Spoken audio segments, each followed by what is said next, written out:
Good evening, folks. It's Freddie Vasquez. This is Basement Politics Unfiltered. Tonight, the elections of 2022. Who are the candidates? What are the races? And who are you voting for?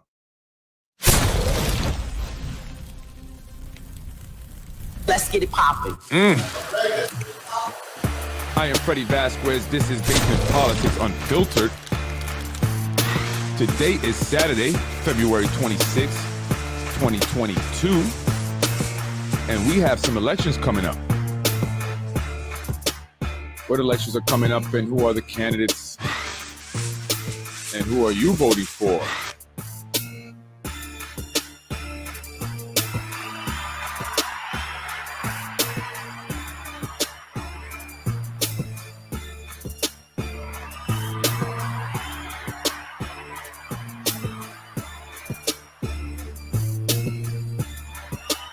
Good evening.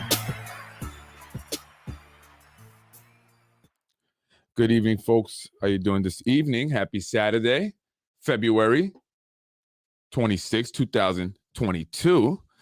I wanted to talk about the races coming up. We do have elections.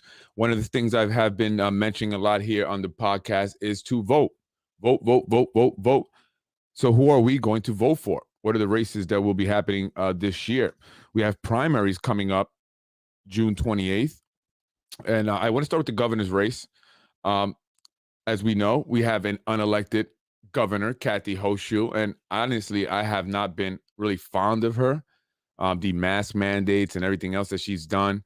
I personally think she's evil. I mean, I don't know. She looks evil when she's on there talking. She doesn't seem to care about anything but what she wants to do. And she's overruled pretty much, disregarded the Supreme Court. And I don't think we want anyone in office that will do things like that, right? There's a reason why we have the Supreme Court. Well, anyway, a woman by the name of Anna Maria, she's for Lieutenant Governor. I'll start with the governor, Jumaane Williams. I don't know if I'm saying that right. Jumaane Williams. He will be running against the governor in the primaries. He actually has been endorsed by the Working Families Party.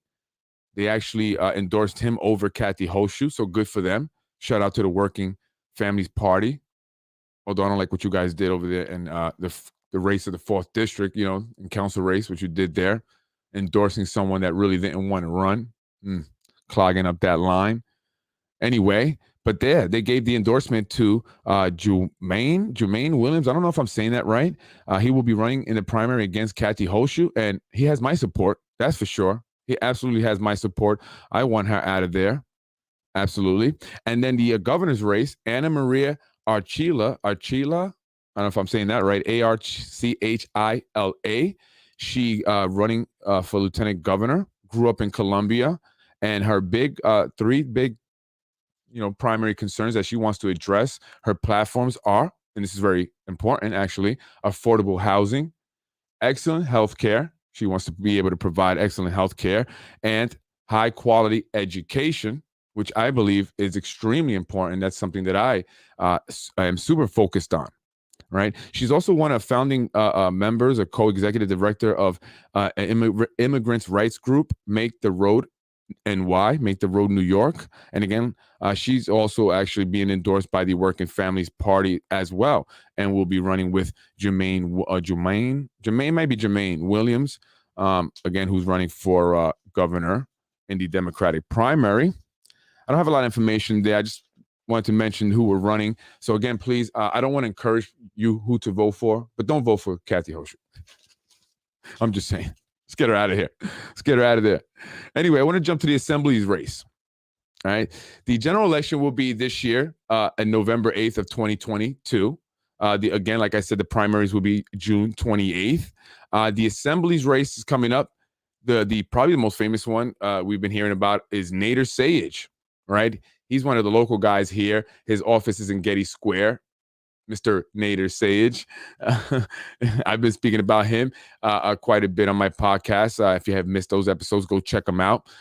Assemblymen, it's a 2-year term. They get $110,000. Pretty good salary to basically just not do a whole lot and get to do your job every day, your regular job. And they also get a per diem. They make $61 per day for traveling. If it's a day trip, if it's overnight, it's over $107. I didn't write that down per day.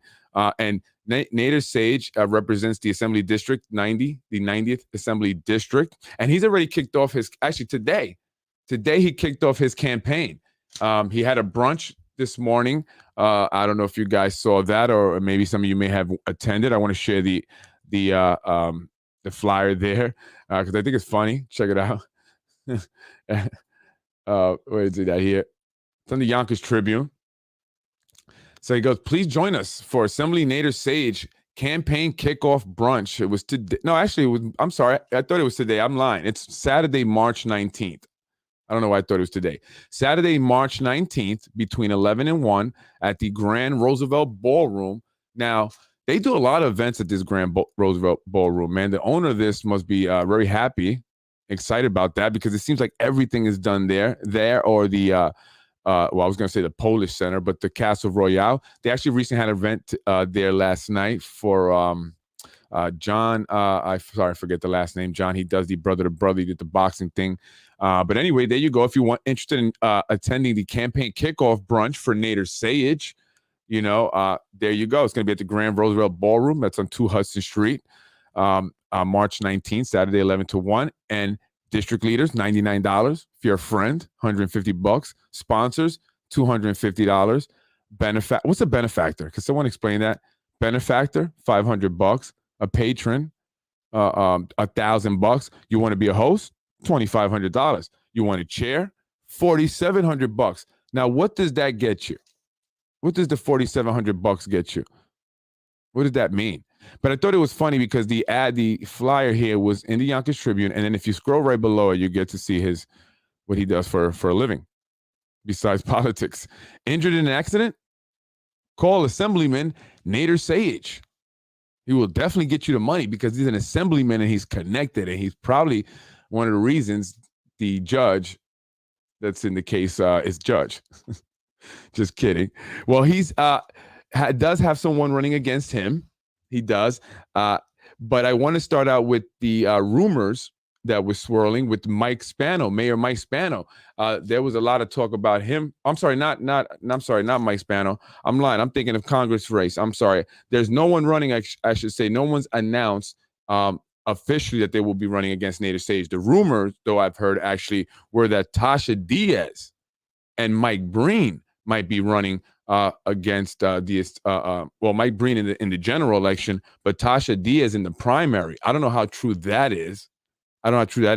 But I did hear that Mike Breen was considering running. That's probably why he's doing those fundraisers that he's doing. But I heard he was told not to run. It wasn't a good idea. They said, Mike, it's not a good idea. It's not your turn for assemblyman. So I'm not sure, but that's what I'm hearing. Anyway, Nader Sayegh won his first election in 2018. He was then reelected in 2020. Now he's up for re-election. Grew up in Yonkers, served as a teacher and principal, also board of trustees. There you go, Mr. Rubo. John Rubo. I named like 3 people, John, and I'm talking about a question that I had asked John a couple weeks ago at Saunders regarding the board of trustees. I said that they can go ahead and lift the mandates or make them optional. They'll do whatever the mayor says, basically. And he says, oh, no, they don't do that. They don't. I said, yes, they do. They're controlled by the mayor because a lot of times they go off to do other things. And he said, no, they don't do that. Absolutely. And I named 3. Nader Sayegh is one of them. Dr. Rabati, Lakeisha Collins Bellamy, right? They were all board of trustees. And no, nothing against them. I'm just making a point. Okay, John? Making a point. Seems like you don't know a lot of things, except for when it comes to real estate. So I also, Nader Sayegh once chaired the now defunct Independence Party. Yeah, and I heard something to that. It was taken away from him by certain individuals, and there's been like a longstanding beef about that. I don't know how true that is, but Nader is not gonna, really go against those individuals because he wants to play ball. Again, he's a lawyer, like I mentioned, and one of the things that he actually was known for in the assembly, it was his flip on the vote for religious exemption when it came to COVID-19 injection, the vaccines. He flipped. He was the deciding vote, and he flipped. People thought, and he said he was going to vote, no against, removing the religious exemptions, but he ended up voting in favor of removing the religious exemptions, which, I think is a sucky ass, decision. And the fact that you flip Nader, right? And also the vaccines do contain fetal tissues from aborted babies. So those who, for religious reasons, that goes against their belief, that's crazy that you did that. So how can you trust someone that flips like that? So think about this. Think about that. Again, I don't know if anyone who's running against him, maybe there's someone that announced and I don't know yet. But again, I heard rumors Tasha Diaz might run against him in the primaries and Mike Breen, Republican, in the general election, although he was told that that's not a good idea. And when you're told that that's not a good idea by certain people, it's not a good idea. Okay? Don't run. All right? So what happened in the judge race, and we'll get to that in a minute. In the congressional race for 16th district, congressional district, the current congressman for that, who represents that district, the incumbent Jamal Bowman, who was recently in the news over some controversy in regards to comments made by Mike Spano, the mayor. Congressman Bowman is a freshman congressman who won in 2020, beating out Elliot Engel. That was like a big upset, right? Because Elliot Engel had held that position for so long, and he didn't think he was going to win. He didn't think he was going to lose. He was just like, I got this. Who's this guy, Jamal? Boom. Guy beat him. Came out of nowhere. So it was a big upset. Jamal Bowman, also a former educator. He founded a school in New York City. It's like a charter school. Currently lives in Yonkers, right? Lives in Yonkers, and now he's beefing with the mayor of Yonkers over comments that were made. That was a big deal. I mean, you had the NAACP, Yonkers NAACP issue a statement. You had the Westchester Black Women's, political caucus also released a statement, right? They said it was racist, that they were, I forgot what they were saying, something about using the police as a weapon, right? They were using police as a weapon against a black man. So that was big with the controversies. So no one actually, they said the mayor was going to run. That was some rumors. He hasn't officially announced that he's actually running against Jamal Bowman. And also rumors were that Tommy Meyer, DPW chief, was going to run against Bowman. And actually the mayor, in the interview where he made the comments about Jamal Bowman being arrested, he should have got arrested for something, he mentions Tommy Meyer, and he says if Tommy Meyer decides to run, he's definitely not going to run. But neither one of them have made an official announcement. And it's just weird. Tom Meyer from DPW to congressman, that's kind of a big leap there. I don't know. And people have said he's not the brightest bulb, I don't know to finish the rest of that scene, but he's not bright. And they say, they've read emails and his writing and stuff. So I've heard that. So they said, I doubt he's going to go very far in this congressional race. Tommy Meyer, someone that I've spoken about, in regards to some retaliation that was going on at DPW over there at the garage on, Nepperhan, all the way down by the Walgreens, right? And that wasn't related to the judges race, which I will be speaking about now, the Yonkers City Court judges race with Ada Medina. She was appointed by the mayor recently after the seat was vacated by Thomas Quinones, who moved up to Supreme Court. And she initially was not the one that was going to be appointed. Tom Daly was actually announced and named. And then the last minute, out of nowhere, Ada Medina was appointed, someone who was not even on the list of, potential appointees, candidates, right?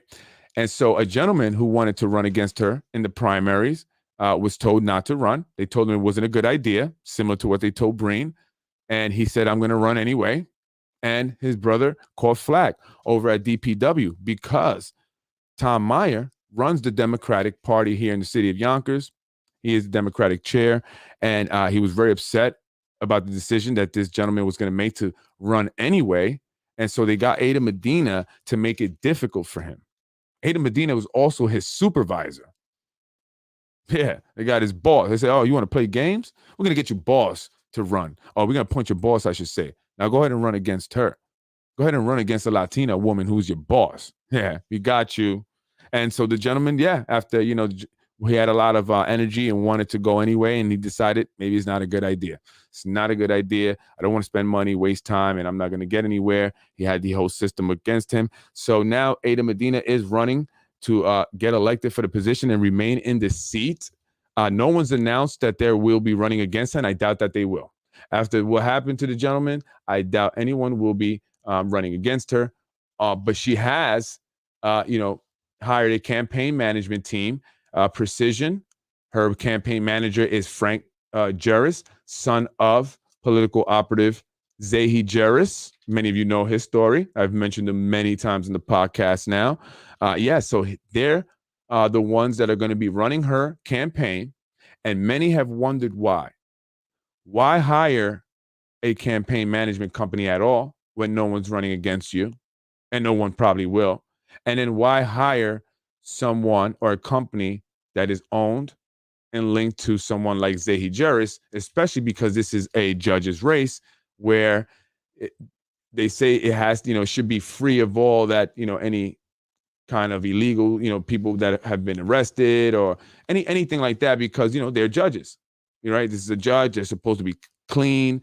But shouldn't the elected officials also be clean? I mean, I don't understand what's the difference. I think they both should be free of, any controversy or any individuals that are shady or that have been arrested or that are felons, for political corruption. You know what I mean? Things like that. I think they should be out of all political races, judges races, whatever. But that's just me. But I guess they hold the judges races to a higher standard. So many wonder why.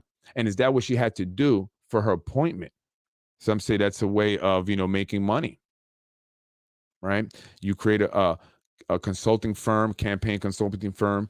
You get hired. You get all these donations. You get contributions, checks here and there, but no one's running against you. So what are you going to spend that money on?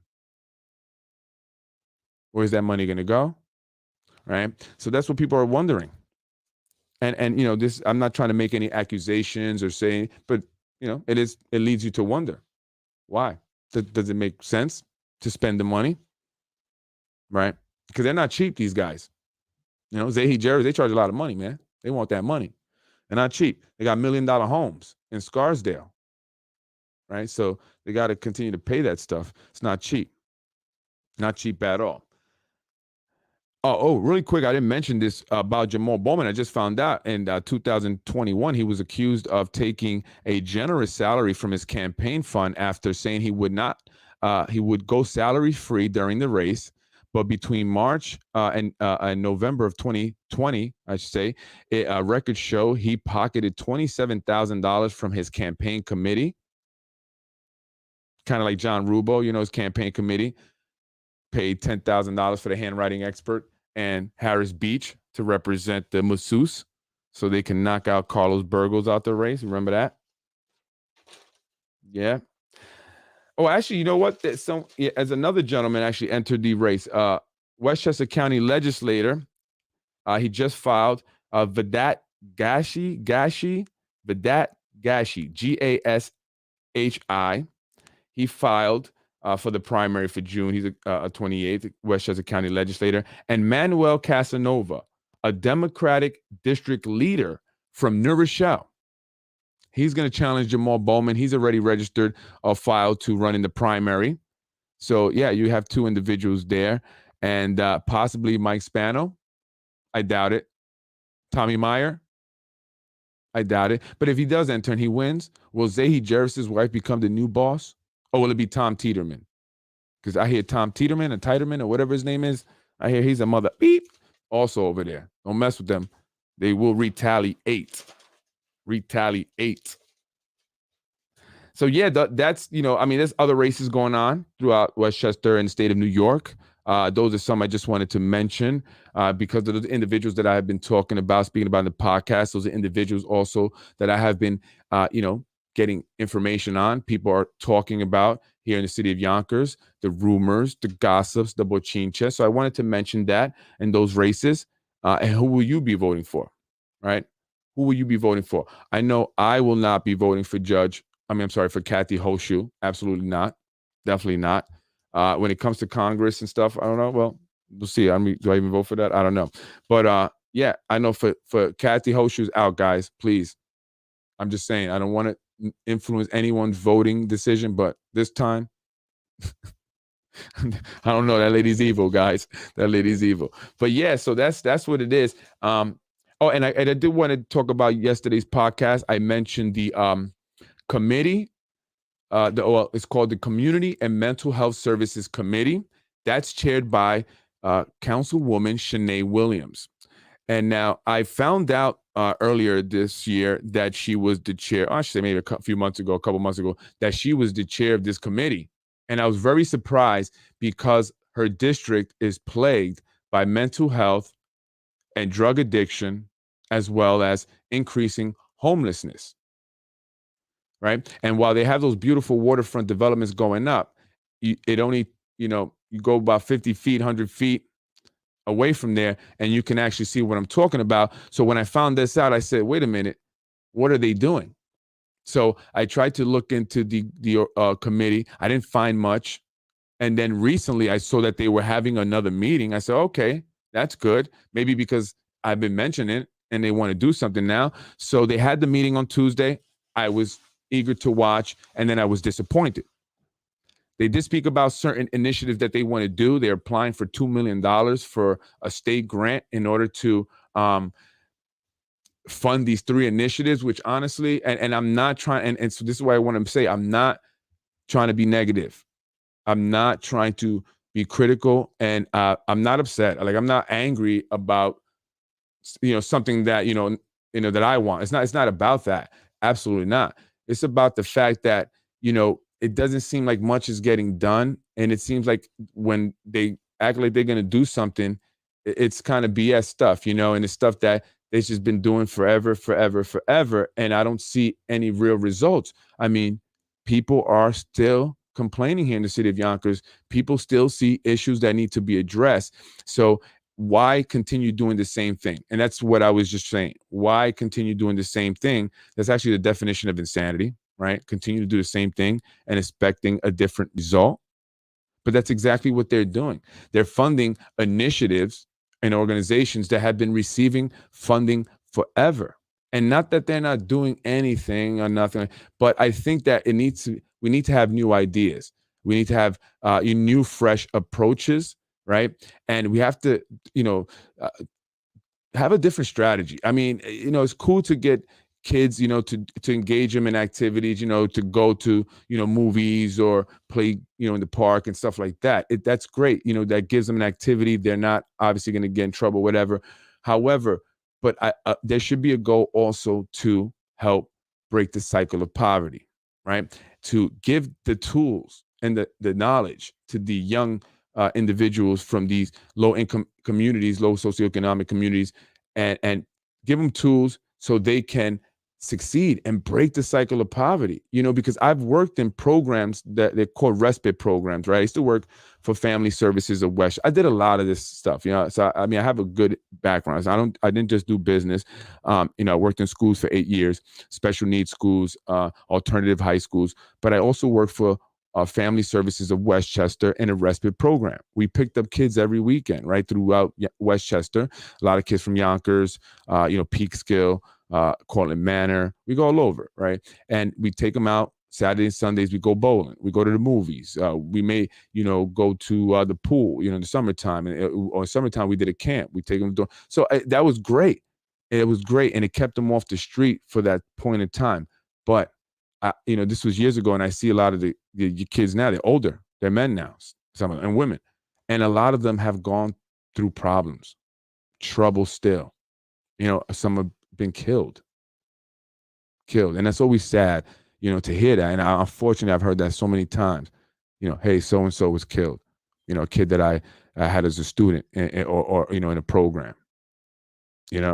Like respite. And it's sad to hear that. But we see that they've been killed or they're in jail. Or they're just, and I see kids a lot, or I say kids, I still see them as kids, but they're adults now, and they come up to me and I see them in some conditions, and it's horrible. And I mentioned this one time on my podcast, right on Elm Street, right there on Elm Street and Neprahan. I was at a light, And there was a young lady there. She was in her 30s now, but I knew her from the time she was 12 years old. She was a student at a school I worked at. And to see her in that condition, begging for money, I mean, desperately, aggressively approaching cars, begging for money. And then she saw me, and they always recognized me. They call me Mr. Vasquez, Mr. Vasquez, and I felt so bad. I pulled over, I bought her some tea, I gave her some money, and I just said, and I gave her my business card, call me so I can help if whatever I could do. So, the point I'm saying is that there's not, it's great, it takes them out and it gives them an activity for that point in time, but it's something that it needs to be sustained, right? It needs to do things that are going to be sustained, and we have to put them on a path to success. So, and monitor them and walk with them a bit. It's not easy. It's not, I know it's not easy. I had many nights where I laid in my bed wondering, what am I going to do? Am I going to be successful? Am I going to succeed? Am I going to just be like everybody else that I'm used to seeing, just doing nothing with my life? Like, really, I'd be scared, anxiety. I would fear failure, but then I realized failure is a part of success, right? And so we have to do stuff that actually gives kids the tools, the knowledge, to put them on a path so they can succeed. So when we run into them at 30 years old, it's not on a corner in the middle of the street begging for money, right? I'm walking into their business. Or maybe they've pulled me over and they're a police officer and they're giving me a ticket. Maybe they'll give me a break, That's what I want to see. Or I walk into a hospital and they're a doctor, a nurse. That's what I want to see. But far too often I run into the individuals, kids that I work with as adults now, and it's not good. So that's what I'm saying. That's what I mean. Like, again, it's great to do these fun programs, these fun activities, play basketball, sports, or go to park, go to pools and stuff like that. That's great. It's great. It's definitely great. But what is the lasting impact, right? What does that mean for them 10 years down the road, 15 years down the road? And that's what I'm saying. So that's what I would like to see more of. And, the fact that Shanae Williams is the chair of this committee, and all they spoke about was some initiatives that they've been funding forever now, which basically just do that. And I got, and look, I don't want to talk, but it's crazy. Some of the pictures that I've gotten of some individuals in these programs, I mean, and they're supposed to make a difference, right? So maybe it's time to change, think outside the box. Or is there a reason why you continue to fund those specific programs and organizations, right? So they spoke about this for 5 minutes maybe, and then the entire time they spoke about opportunity zone funds that you can invest your capital gains in. Had nothing to do with the community or mental health services. I just didn't understand it. Opportunity zones funds that you can invest your capital gains in. The people of District 1, for the most part, Shanae, are not getting capital gains. They're not earning capital gains. They're not. They're earning capital debt. That's what they get into debt, if they even have credit to get into debt. So I don't understand that. Shanae Williams, Councilwoman for District 1, chair of the Community and Mental Health Services Committee. I didn't understand why you did 45 minutes on investing, something that probably a lot of people would not even understand, and was specifically for institutional and big money investors. And you want to be an attorney, and you want to be involved in real estate law, you're going to be going to do that. Are you going to be able to commit yourself? Being the chair of this committee and being a council member is not an internship with developers who are developing here in the city of Yonkers. I'm Freddie Vasquez. This is Basement Politics Unfiltered. Thank you for joining me. I'll be on tomorrow night, Sunday night. I thought today was Sunday. For the most part, for most of the day, I thought today was Sunday. I just do so much. That's what my lawyer said. That's what my lawyer said. I don't want to say his name. Mario. I was like, Mario's, I don't know what day it is. I was supposed to go meet with him Thursday. He says, that's because you do so much, Freddie. You do a lot. You don't know what day it is, you know. That's a good thing sometimes and a bad thing. But anyway, thank you for joining me tonight. If you didn't watch the episode yesterday where I spoke more detail about the Community and Mental Health Services Committee and what that meeting was all about, check it out. I did it last night, so it's on there. And if you missed any of the podcasts, check them out. Thank you for joining me again. Look forward to seeing you guys tomorrow. Hopefully you'll join me again. Have a great night. Enjoy. Freddie Vasquez, Basement Politics. Peace out. Oh, before I get off, I wanted to say this. Anyone, I'm allowing and opening up my platform, the podcast, for individuals who would like to come on and speak about, a discussion topic of interest that would be of interest to the residents of the city of Yonkers or Westchester County, for that matter, and that's relevant to what's going on here, and it's interesting, something that I feel that people would want to hear about. Hit me up, politicwithfred@gmail.com.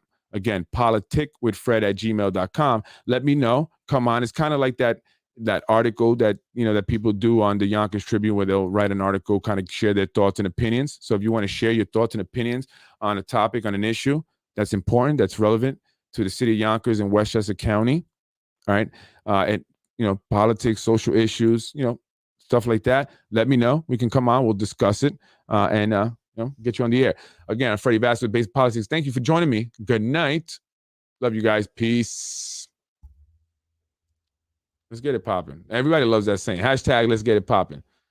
Tasha Diaz. I know she hates me. I know you hate me, right? You hate me, Tasha?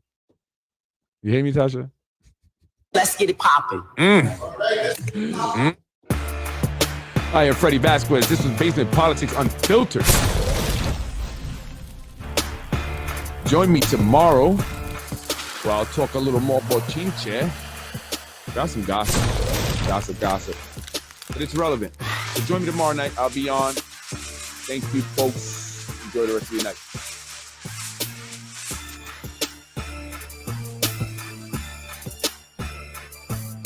I was raised in housing. I don't think you were. You're watching Basement Politics with my dad, Freddie Vasquez. I was raised in housing. You're watching Basement Politics with my dad, Freddie Vasquez.